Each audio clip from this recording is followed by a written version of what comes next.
From the CBS Bay Area studios, this is KPIX 5 News. In time for a look at this morning's top stories. New projections show that fewer people could die of the coronavirus in the U.S. than previously predicted, and this could be used as an argument to open up the economy sooner.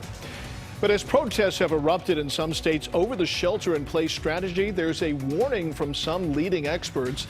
They say if the lockdown measures aren't continued, we could see spikes again.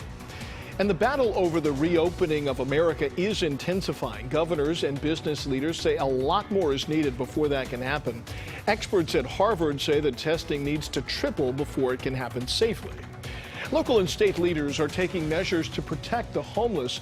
Governor Gavin Newsom announced a partnership between the state and Motel 6. It's part of an effort called Project Roomkeep. The deal has already secured 11,000 hotel rooms and an additional 5,000 with Motel 6. A suspect was shot and killed inside a Walmart in San Leandro after threatening police officers with a baseball bat yesterday. Officers tased the suspect, but he refused to drop that bat, and that is when officers opened fire. The officer involved is currently on administrative leave.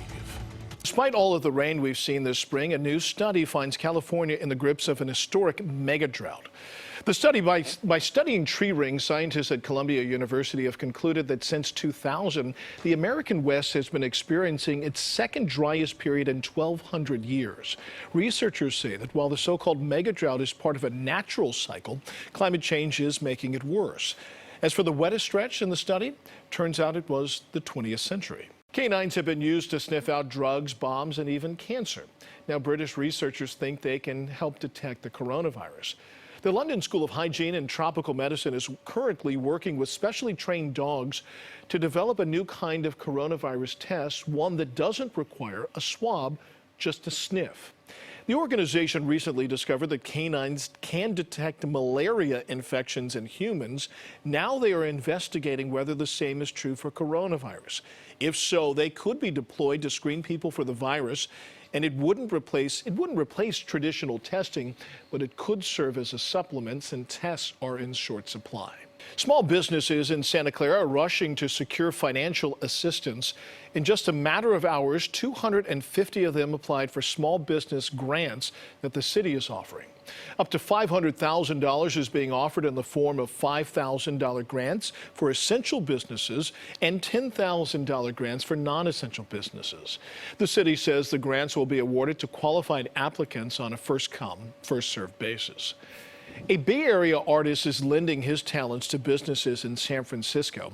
Spencer Cunningham has begun painting murals on businesses that have boarded up their storefronts. This colorful pastel painting is outside the store Heidi Says on Fillmore. Scientists at UC Santa Barbara are trying to utilize the disinfecting power of ultraviolet light to help slow the spread of the coronavirus.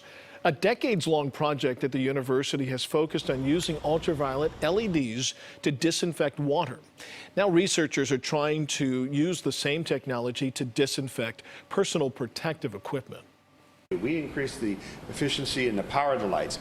So as the efficiency and power increase, the time required to disinfect goes down.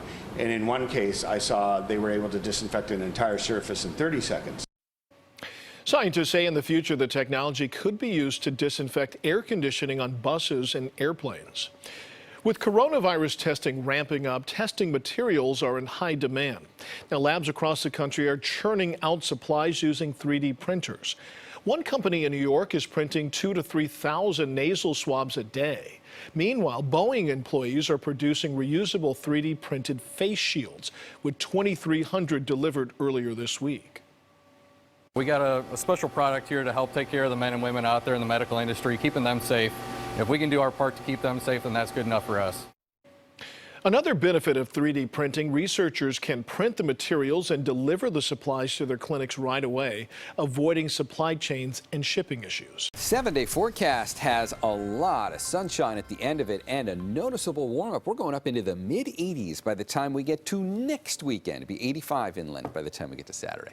All right, thank you. And thank you for joining us. CBS Sunday Morning with Jane Pauley is next here on KPIX 5. Enjoy the rest of your Sunday.